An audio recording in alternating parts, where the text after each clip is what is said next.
Hi, I'm Ed. Hi, Huw here, and welcome to Tone Twins TV. And this episode, we have a very special guest, Mr. Chris Buck. Hey guys, how's it going? Welcome. Thank you for having me. Well, we've been talking about this for a while, so Yeah. delight you could come along. Oh, honestly, it's an absolute pleasure. You're just in the process of starting a new tour, I Yeah, understand. we are. We're about 3 dates in. So the last one was the 100 Club in London on Oxford Street a couple of days ago. We started in Wales, as is only right and proper. And had Liverpool in the middle of that. And we're off to Glasgow on the weekend. We've got Derby, Birmingham, Manchester coming up, Newcastle. We're over to Ireland for the first time, Northern Ireland as well. So we've got a couple of dates coming up. So Fantastic. coincide with the new album coming out, plug. So subtle as a brick. What's the new album called? The new album is called Write a Better Day. It's our first ever album. It's taken a while longer to actually get it out than initially planned, but we are finally here, and it came out on the 15th of November. So the bulk of it was done at Rockfield in Monmouth. So we went in for about a week with the focus being the drums, to be honest. We've done a fair bit of recording at Rockfield in the past. Obviously, it's kind of renowned for a couple of different things. Amongst which is drum sound. There's two studios there. There's the Quadrangle, which I guess is most famous for Bohemian Rhapsody. And then the other studio, which is probably marginally kind of my favourite, I guess, is called the Coach House. And that was actually the original studio that they built there.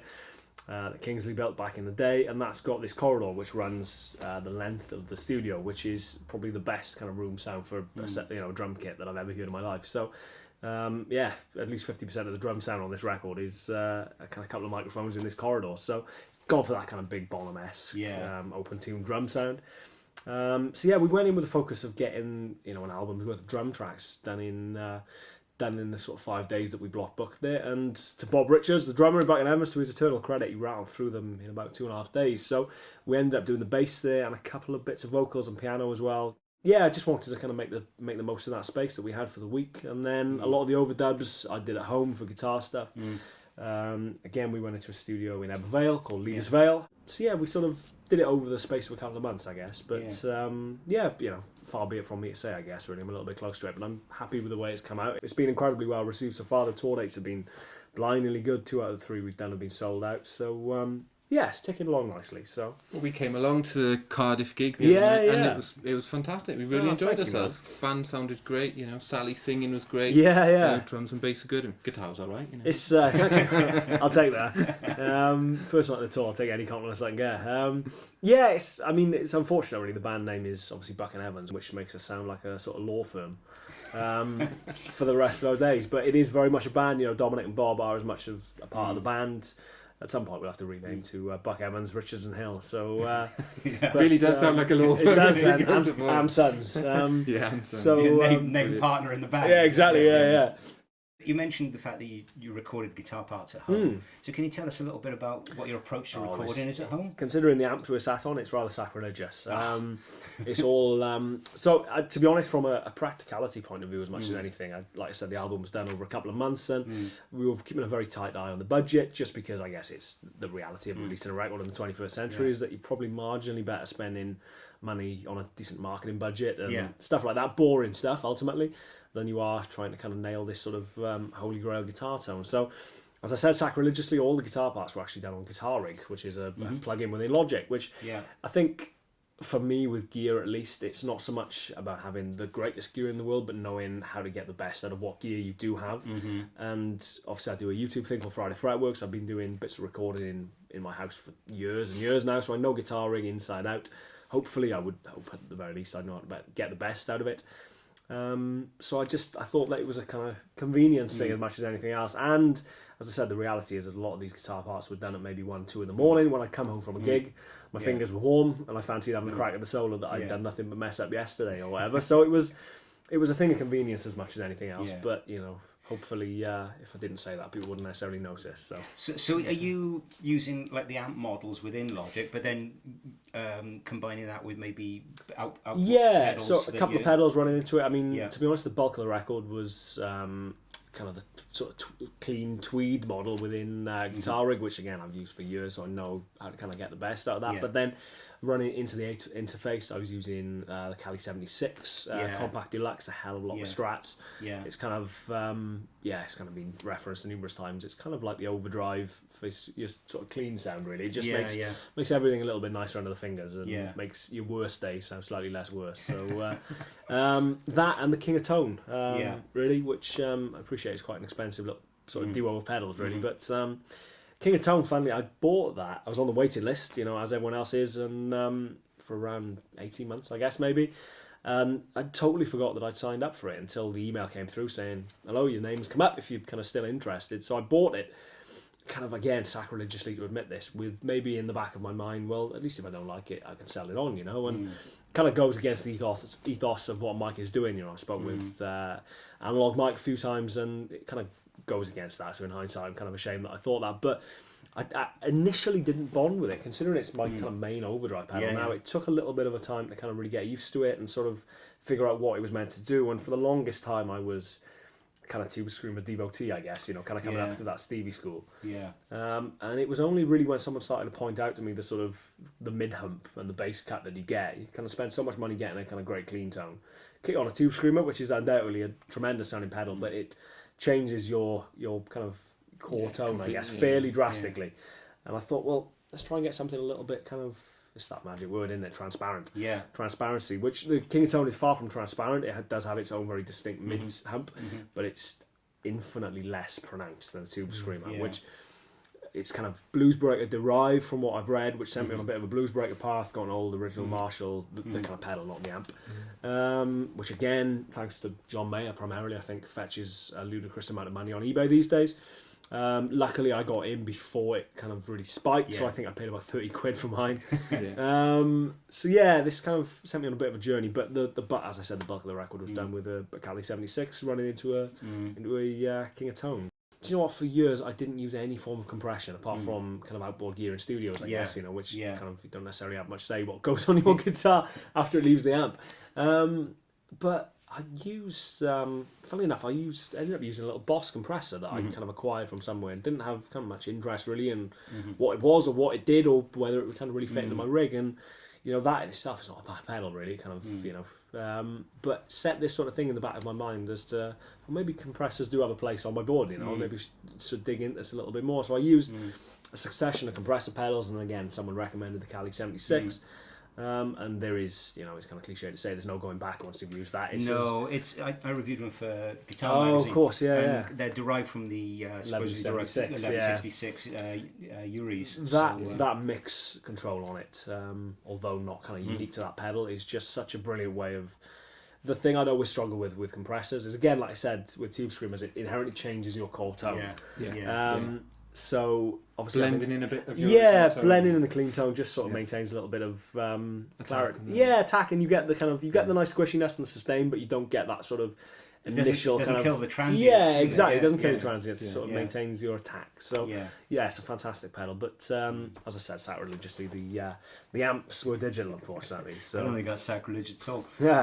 Sounds great. What's the procedure for mixing? Do you mix at home? Or no, I don't think I would be trusted by the band for mixing. It would be a considerably more guitar heavy record than it is. It was mixed, funnily enough, by a guy down in Llanelli, Tim Hamill at Sonic.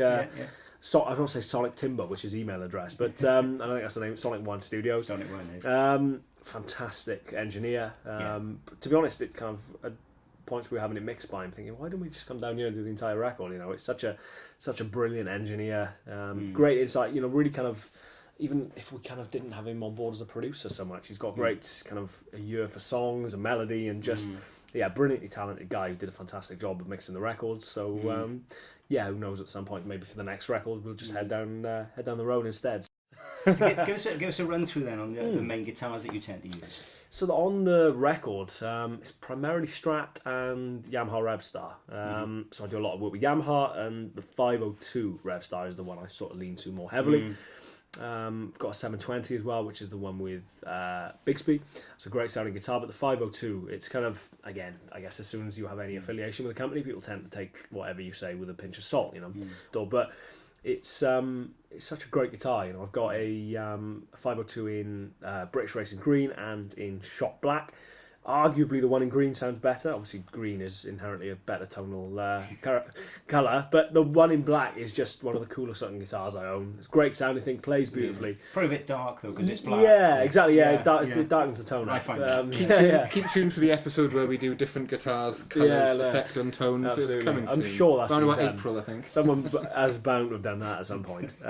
So a lot of the rhythm tracks on the record are the Rev Star, a couple of solos here and there, but for the bulk of it, P90s. P90s, yeah. I'm a massive P90 fan. I think, again, we were kind of talking about this off camera, a relatively recent humbucker convert.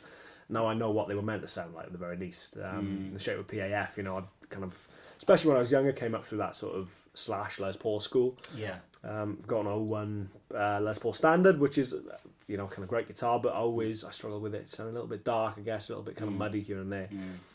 Since sticking a decent set of PAF clones in there, that's kind of opened my eyes as to what Les Pauls are meant to sound like. But always been a big fan of P90s rather. So a lot of the rhythm tracks on the record are the Rev style of the P90s, but then kind of principal guitar, I guess, for not only the record but the live set. If you come and see us, is my Strat, which is a Highway 1, a 2004 Highway 1, which I bought. To be entirely transparent, bought as a donor guitar for a set of pickups I was developing with another Welsh company, Radio Shop, which we went on to do a signature set of my pickups, which have been out about 3 years, I guess, now, and have done, dare I say it, very well in that time. So I bought that as a donor guitar with no real intention of keeping it on past the sort of developmental process, but just sort of fell in love with it. It's just a very nice guitar. It's just one of those ones where I kind of lucked out. It was about £400-500, I think, so it wasn't an expensive one by any stretch. It's got a nitro finish on it as well, so it's kind of it's aged commensurately with me. Probably marginally better than I have, to be honest. But it's just a great sounding guitar, and that's kind of my sort of, it's like an old pair of socks in there, and as soon as you put it on, exactly how it's going to react. You play that a lot of the gig. It's kind of you at home, isn't it? Yeah, absolutely. It's the one where I feel, kind of, I guess ultimately, whether it's gear, whether it's guitars, whatever, the whole kind of point is to try and get to a point where you're not really conscious of having to focus on any of that stuff. It's meant to be a relative kind of clean conduit between what you're trying to say musically and getting it out to the audience as possible. So for me, that's always been a case of playing stuff that I'm... As I said, it's not necessarily it's never been about having the best gear, and I say that slightly disingenuously, because I guess part of that is formed by not being able to afford the best gear a lot of the times, but it's knowing what you do have, and kind of being able to get the best out of that, and I think that's none more evident in the hopefully in the Highway 1, So have you modded that guitar at all? Aside from the pickups, no. So I noticed one of the tone control knobs is missing. Yeah, that's is that because you've lost the knob, or you've done some trick wiring? That was on tour in Spain. I get a lot of questions about that, and it did occur to me at some point to start maybe inventing something new every time. It's like about how Dave Allen lost his finger. It's sort of it was a different story every time. It was a shark, wasn't it? Yeah, apparently, yes. Shark got my tone knob. No, I was in a hotel room in Spain on tour, dropped my MacBook, which it turns out are very heavy and very lethal, on the guitar, which sheared the tone knob off, obviously on tour at the time. So my only concern at that point was that it was turned up while it was snapped off, and that it was not turned down because I couldn't turn it up. Plugged it in, turns out it was on full, which is... It turns out how I only ever used it, and the more I went on, the more I realised I don't think I even know what that control did, if I'm honest. So obviously one of the kind of things I've always liked about Strats, I guess, is they get a little bit darker as you turn them down naturally anyway. And it turns out that's my tone control. That's all I've ever done. So it did occur to me to maybe kind of, right, well, you should replace that when you get home, and that never happened. And then it's kind of, as much as anything else, the contrarian in me sort of enjoys inviting questions and speculation about the magic the magic tone control, how I've exponentially improved the tone of my guitar by shearing it off accidentally with a MacBook. So cue hundreds of people dropping MacBooks. Exactly. It's not something I would advocate. The Chris Buck method. It does cross my mind that should ever... Height of the drop is critical. Exactly, and the angle. And the angle. But we're going to let you have a play on some vintage Strats later, but we'll keep the MacBook well away. I mean, a lot of guys who use pedals, and you do have quite a sizable pedal board. I'm not knocking it. People in glass houses, isn't it? A lot of guys with pedal boards tend not to use the controls on the guitar that much, but do you tend to use the volume? Yeah, absolutely. The volume is kind of my most used thing. You know, I did. Funny, we talked about it earlier. I did a video with Bernie Marsden's 59 Les Paul and the Beast. The Beast, yeah. And I shot that video from a different angle to what I kind of normally shot. I'm usually looking down the neck, but just because of the sort of circumstances in the room I was in, I shot looking up the body, and had so much abuse about the amount I used the tone control. Sorry, not the tone control, the volume control. Yeah. And it was only at that point I realised how much I actually do use it, which apparently is fair game for kind of comments. But everything is on YouTube. It is, absolutely. It's the Wild West of the internet. But I use my volume control a hell of a lot. Like you said, I guess, it was, I kind of jokingly call the pedal board the sort of talent replacement centre, but it's always been a kind of... like we were talking about earlier, kind of bolster what's already there, I guess, and make sure that you know your amp and you know your guitar inside out, and then kind of it's the sort of the condiments, I guess, on top of what is already hopefully something. From seeing you live, and we've chatted about it a few times, and you do seem to you very much go for a good core tone, and the pedals are little increments on top of that, rather than one big switch, which is like changing from night to day. I get a lot of we'll be kind comments about which we appreciate all. Yeah, absolutely, comment away. I get a lot of comments on how a lot of my pedal choices are very similar. So I said the King of Tone sort of kick-started the kind of blues break fascination for me, which then in turn led to a couple of, I guess, at least outwardly, very other similarly kind of voiced pedals. So I use the Snouse Black Box, which is a kind of one-to-one recreation of an old Marshall Blues Breaker. Obviously, I was using the Blues Breaker itself for a while. A couple of pedals that are very similarly voiced, and people kind of tend to pick up on that as almost being like a kind of redundancy element within my rig, which for me, at least, it's always been a case of, I guess it would be very easy to go down the route of, well, that pedal does this sound, this pedal does that sound, and have them as a kind of night and day thing. But it's always been a case of sort of adding to something that's already there. So I like, and also having something which is maybe set at different settings. So I've got, characteristically, I use the, kind of traditionally, I guess, I use the Blues Breaker, the Snouse Black Box as a solo boost in addition to the King of Tone. So it's already that kind of tone is already there, and I'm just adding to it with something similar for a little bit of level and maybe a little bit more gain, so much as not trying to fundamentally change the tone. But the pedal board thing, bizarrely, the current iteration is actually smaller than the last version of it. It was a conscious decision to sort of downsize it. So I wanted something that would not only cover kind of all Buck and Emmons bases, but any kind of gas slots or anything like that. You don't want to be the guy turning up at the gig where you're doing 2 tracks with the behemoth, So you've got those smart, what are they called, Schmidt Array? No, it's not. It's not a Schmidt Array. Actually, it's a company down in Kent called Alder and Ash. But it's a similar kind of concept in that it's a multi-story, for want of a better phrase. So there's a lot of stuff hidden underneath. And on top, obviously, which is then controlled by the Gig Rig G2 across the front, which is obviously kind of switch and controller. So that kind of sort of just handles everything that's happening. So the idea being it saves on tap dancing, but I still kind of... Do you stick for certain sounds, like a part in a song, you're always consciously using that pedal, or do you change as the night, the venue, the room, as you feel? This is kind of my excuse, and it's not technophobic at all, nothing to do with that. I haven't got any presets built into that thing, which I understand the Gig Rig is such a powerful, incredible bit of kit, and I'm using it very, very basically, really, just to switch individual pedals in and out. Like I said, nothing to do with the fact I can't get my head around presets. More to do with the fact that that's the one thing you kind of hit the nail on the head. It does, to a certain degree, change from room to room or venue to venue. I find some nights, if you're maybe feeling particularly more inspired, you maybe want slightly less gain than you did the night before because it's flowing. And then if you're having a bad one, let's stick all the gain on in the world. In which case, I've always been a little bit kind of reticent to get too far into the preset route because it changes night to night, and it's if nothing else, it's a nice excuse to sort of keep buying pedals, isn't it? So it does change. So and different guitars, I guess, as well. You different things, absolutely, different and kind of. Yeah, it's just nice to have that variation. It's nice to have the capacity to be able to switch stuff in and out depending on your mood or, what, maybe that guitar sounds particularly good in this room. And even if it's psychosomatic, it doesn't matter so much. This is, again, something you tend to get a lot of comments about is that, well, the audience can't tell the difference between those 3 Blues Breaker clones. And it's like, I entirely appreciate they won't, but I can. Yeah. And what the audience does notice is if I'm having a particularly good night. But that doesn't particularly matter whether it's because I had a great coffee earlier, or because I'm feeling particularly inspired by that one pedal this evening. That doesn't matter. All that matters is that I'm having a good show. Yeah. And that is what comes across, and you know, you enjoy it more then, hopefully. Tell us a little bit about your amps, because you run a multi-amp setup. I do. So I'm kind of in a quandary at the moment, and I'm going back and forth between using a wet-dry setup and using them both as, I guess, dual mono or whatever you would call it. Yeah. So over there, I don't know whether it's in shot, we've got the Fuchs Clean Machine, which I've owned for a few years now. Traditionally kind of chesty kind of sounding amp, you know, very stiff, very high headroom.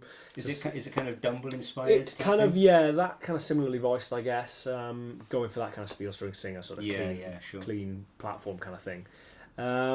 But yeah, great sounding amp. And then simultaneously we've got the Victory V140 behind you there. Do a lot of work with Victory, lovely guys, fantastic amps. I was using the V40 as well for a while, which is the 40-watt version of that amp that came first. So the last tour was those two amps together. This tour, slightly larger venues, hopefully, which means I can turn up a little bit more. We'll see whether that does come to fruition. But ultimately, the higher the headroom, the happier I am.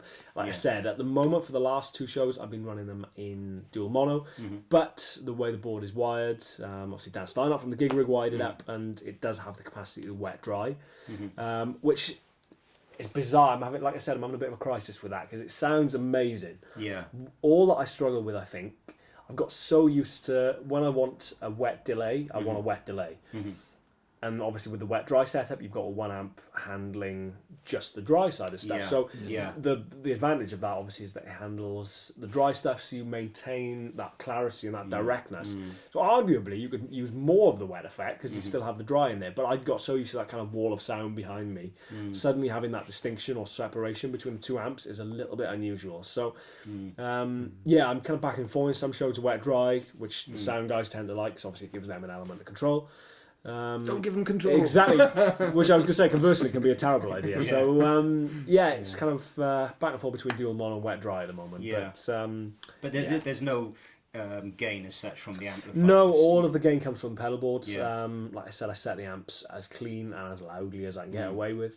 And then it's a combination of the Cali 76. I feel increasingly lazy for saying it. It is on 90% of the time, especially with Strats. It's just it's a nice little sort of. I can't remember who it was that described it as a sonic yoga mat, and it is like a nice little sort of it's like a nice little pillow underneath an otherwise bony stage. The downside of using particularly high headroom amps and setting them in such a way is that you don't get that sort of lovely sponginess, and especially, like I said, it's a paradox, I guess, in that I chase after particularly stiff sounding amps that kind of throw that note out back at you very effectively and very efficiently.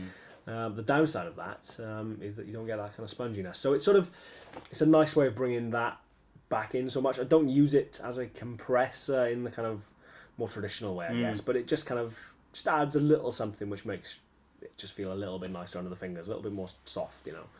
For me, it was just like, because I've got a studio engineer. Yeah, of course, yeah. You know, I would habitually put a little bit of compressor on the guitar, but not so much to kind of compress. But to kind of not so much to kind of control the dynamics, but you can almost use them in a way to kind of bring out the grain of the sound. Do you know, kind of bring out the detail. But does it's so like you hear more of what you like about it. To me, at least it feels like it brings out a little bit of texture, which is bizarre. You know, it's kind of getting into all waffly sort of superlatives then, isn't it? You might describe it's just the better pedal. Yeah, it's just the more pedal. You know, sort of it just makes everything feel a little bit nicer under the fingers. Yeah.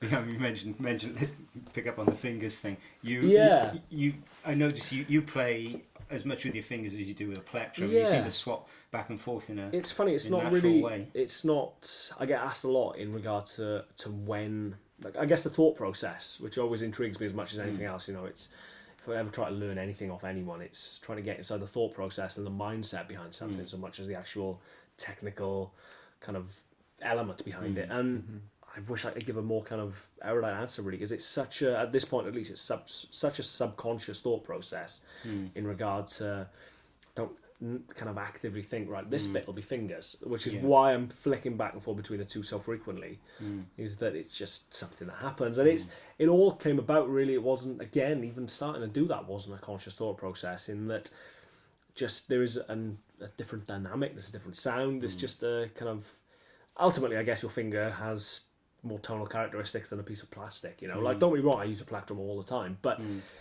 kind of whether you're using the fleshy part, whether you're using your nail, which sounds a little bit more like a bit of plastic, I guess. There's so many kind of variations within just the tip of your finger.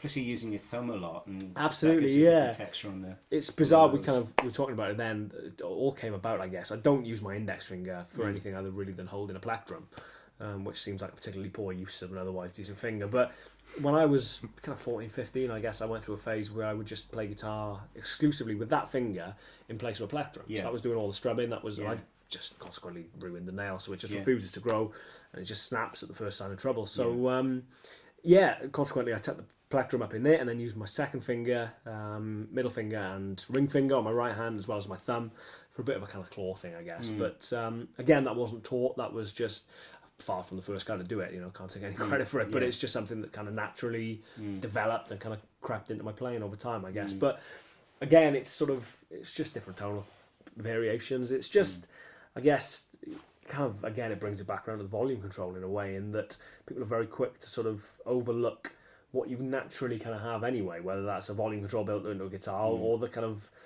the stuff that you play guitar with, you know. You kind of straight away you go to pedals, or change your strings, or change your tubes, change your amp, or cab, or speaker, and it's like there's so much you can achieve just through using your hands, you know. And the bonus is they're free as well, so not as fun as buying pedals, I appreciate. So they are digital though. Yeah, they are. Yeah, they're not true bypass. So buffered fingers. Well, Chris, thanks for today. It's been great to see the rig. Great to hear you playing as usual. Great lot of fun. Let us know about the album again. Yeah, so it's out now. It came out on the 15th of November. Available from all unreputable, disreputable, unreputable, bad places. It's on Amazon. Obviously, it's on all the kind of streaming, the usual stuff. You know, so what formats are available? We got vinyl at shows, which will be available. Actually, are available online as well. I'm probably the worst person in the world to ask about all this stuff. Vinyl, CD. Obviously, it's streaming, it's digital, it's all that kind of stuff. But got a band website? Yeah, we have buckandevans.com. I've got my website as well, which everything kind of links through as well, which is chrisbuckguitar.co.uk.